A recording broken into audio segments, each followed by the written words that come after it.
Hi there, so I made a video a couple of weeks ago comparing my new Model D with my older Model D, and what I was using was 100-meter sprints to do the comparison. Wasn't particularly scientific, but the outcome of it was identical. So as far as I'm concerned, even though the only real difference between the two was how tight the bungee cord was, it made no difference to the machine. Cue quite a few arguments on Facebook, but hey.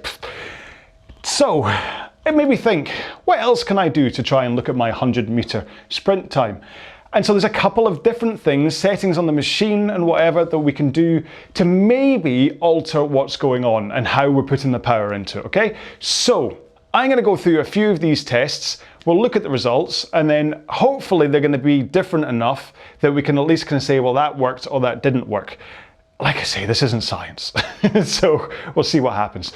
So I'm going to start off with just my normal machine setup. The drag is set to 130. I've got 3 holes showing on the foot plates, monitors at eye height, and I'm going to do my usual flapping about stroke, okay? Now what I did learn from doing a video about race starts was I know the best way for me to start is to take a full stroke from the front, none of this stabby stuff, which is what I used to do. So that already is really interesting. That kind of got me like 0.2 of a second faster by doing that. So that's what I'm going to do. So I'll see you in hopefully around about 17.6 seconds. Okay? Here we go then. 3, 2, 1.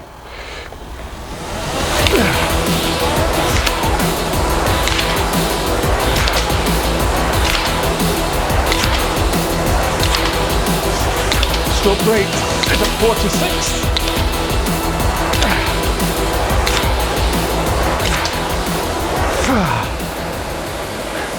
Okay, 17.9. That'll do as a start. The next thing I'm going to do is I'm going to raise the foot stretcher height. Let's go up 2 clicks, okay? Now this is something that basically it changes the angle of force that I'm putting when I push with my legs. So it's a much more horizontal force this way, whereas if they were lower, it would be much more vertical. I think I've got that the right way around. So they're quite high, they're kind of across the bridge of my foot, rather than across the balls of my feet. So what that means is as I'd see my toes are actually coming over the lip. As I come forwards, naturally, I'm gonna be a bit bound up here. This is when I feel it starting to tug. But because of the higher stroke rate of doing a 100-meter sprint, that kind of binding up there is going to hopefully cause more tension, more of a spring. If you think your legs as you come forward, you're like a coiled up spring, and your body's just wanting to spring back out of that position again to get you backwards. So not only do I change the angle of force, but by adding an element of kind of spring compression in here, is this going to make me go any faster? I'm going to try and do it exactly the same way as I did before, starting the same, and try and have a stroke rate up at round about 45-ish, okay? 3, 2.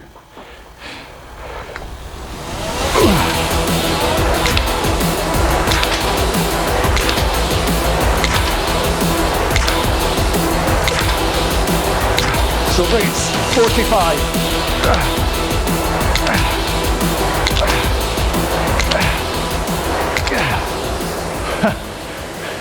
All right, 17.9. Now, I know there's going to be some people out there arguing that maybe there's a difference that I had just done a 100-meter sprint beforehand, so I'd maybe taken the edge off. I don't think so. I think it's a 100-meter sprint and I'm leaving about 1.5 minutes in between. My legs don't feel tired, my arms don't feel tired. I don't feel like I'm fatiguing through that. So I'd say, now it'll be interesting when I make this in post-production, I'll look at my technique and see, was there anything drastically different that I could be changing? To be honest, my technique is pretty much the same on both versions of this 100-meter row, which is to say I'm not getting near enough compression and I'm all rolled in from my upper back. But what is interesting is to look at what happens right at the catch If I just flick between both versions, you'll see that my body's in pretty much exactly the same position, but having my feet up slightly higher on the foot plates does give me a tiny bit further forwards roll on the seat, but still with much the same body angles. So the next thing, now I'm just going to do this, I'm not going to do it in a particularly proper way. If you're going to do this, then please do it a proper way, but I have my drag factor set to 130 right now, which is the lower end of 5. What I'm going to do is I'm going to nudge it up to the upper end of 7. RowAlong will tell me at the end what the drag factor is, so we can say what the difference is and see if this makes a difference. Now I put the foot plates, because they made no difference, I put the foot plates back down to 3 holes showing. Now obviously, depending on what the result is here, I should probably then try and do the same thing with higher foot plates, but I don't know if I can be bothered. Makes it sound quite lazy, but you know what I mean. This is just to see what the effect of each of these has, and then you can think about combining them all in, okay? So, same thing, 100 meters, trying to do it at the same start, same stroke rate, okay? But this time, drag factor is set a fair bit higher. 3, 2.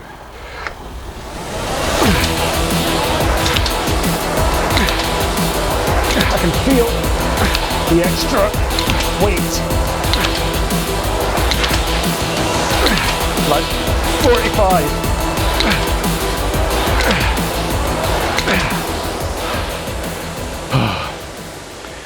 17.4.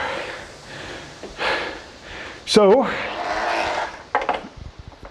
I think it's clear that, let's see, 185, okay? So, drag factor there was set to 185, which over a 100 meter sprint, I could tolerate. Possibly over a minute, I could tolerate it. Really, for a 500. But the thing is that a higher drag factor, if you have a high stroke rate, works fine, inverted commas. Because I'm coming back so fast at 45 strokes a minute to take the next stroke, the flywheel hasn't slowed down that much in between each stroke. So although the first couple of strokes felt quite heavy, once I got the flywheel up and spinning, it was really just about maintaining it going round. It was still tough, but it wasn't that initial pull. If I was down at 30 strokes a minute or something, in between each stroke, the fan would slow down by quite a lot and would take quite a lot again to get it back up to speed again. And so if I was doing something like a 2K, I wouldn't do that at 45 strokes a minute.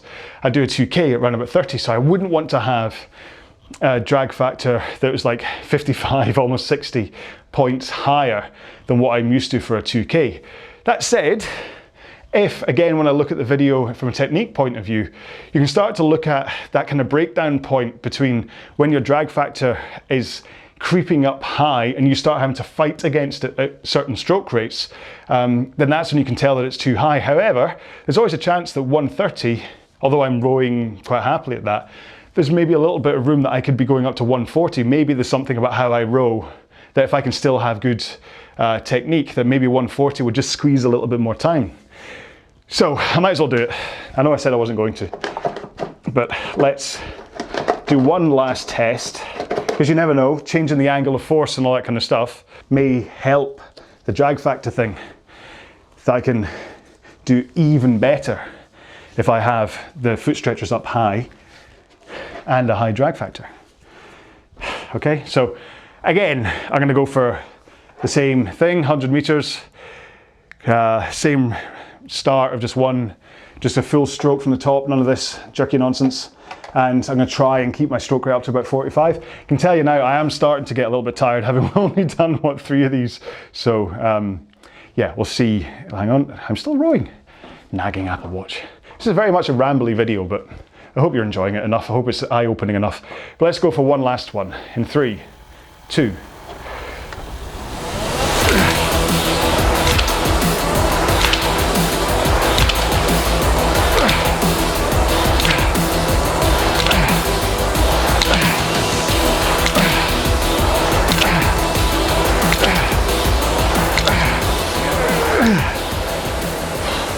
All right. 17.5. So it's a bit of a generalization, but I'd still go as far as to say that raising, for me anyway, raising the foot, actually I'm going to do one more. I forgot I needed to do one more, but I'll continue saying what I was going to say. That raising the foot stretcher doesn't seem to do anything for me. Raising the drag factor has, okay? So I think it's quite clear that I was doing 17.9 at 130. That's twice through in the 180s. One time at 17.4, one time at 17.5. So I think it's clear that it's the drag factor that's helped me pace-wise, not the foot stretcher height. But the last one I want to do is, you'll notice I row in socks.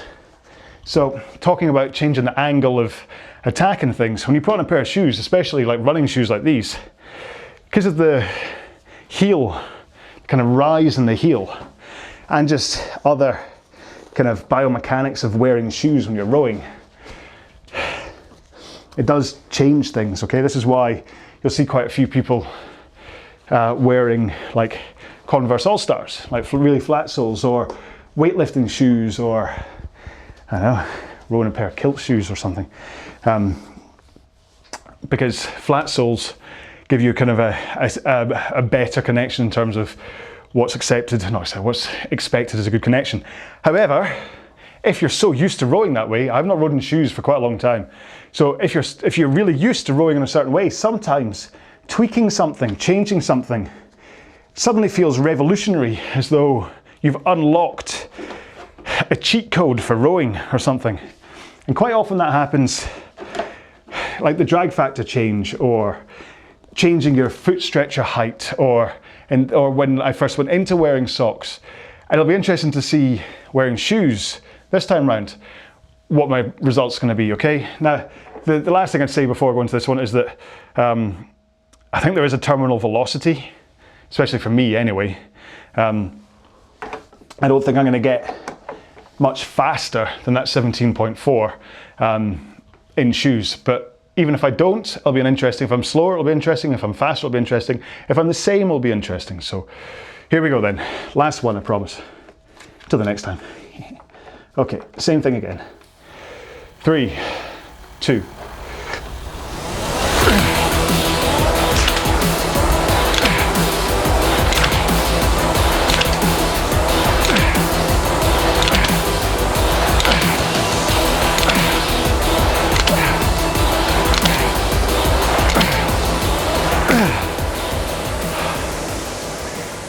$17.4. So it definitely felt different. It felt like my knees were a lot higher. Didn't feel anywhere near as comfortable. Felt quite bound up. And so that was 17.4 without shoes, 17.4 with shoes. So doesn't really make a difference. So what I've learned is that if I'm doing a short, fast sprint, I should raise the drag factor. And what, if I was being really scientific about it, and maybe I'll do this in another video, I'll do a 100-meter sprint at setting 1, and then another one at 10, and then I'll do 10, then 2, 9, 3, 8, and whatever, alternate the two, see what one I do fastest. But that'll be another video, because this one's gone on way too long, really, hasn't it? So I hope you enjoyed this journey through my testing of 100 meters. The last thing I'd say is raising the drag factor is very attractive, okay? Especially like we saw, I shaved off half a second on my 100-meter time by raising the drag factor. However, and I can feel in my lower back already, if you have your drag factor high, okay, especially for longer rows, if you're training all the time at a much higher drag factor than your muscles and body can take, injury is around the corner, okay? Either intercostals from grabbing too soon, or arms from grabbing too soon, or your back from having to heave against it rather than holding that forward lean and pulling at the end, which is what I'm going to be examining later, to see exactly how much my technique fell apart at the higher drag factor. So yes, from this, what it says is that if I row at almost 60 clicks higher from a drag factor point of view, then I go faster. So you'd think that means I should go, oh, I'm going to do everything at 185 from now on, but I won't. I'll continue to do most of my rowing at 130 because I know that I wouldn't be able to maintain that high drag factor for most of my rowing anyway.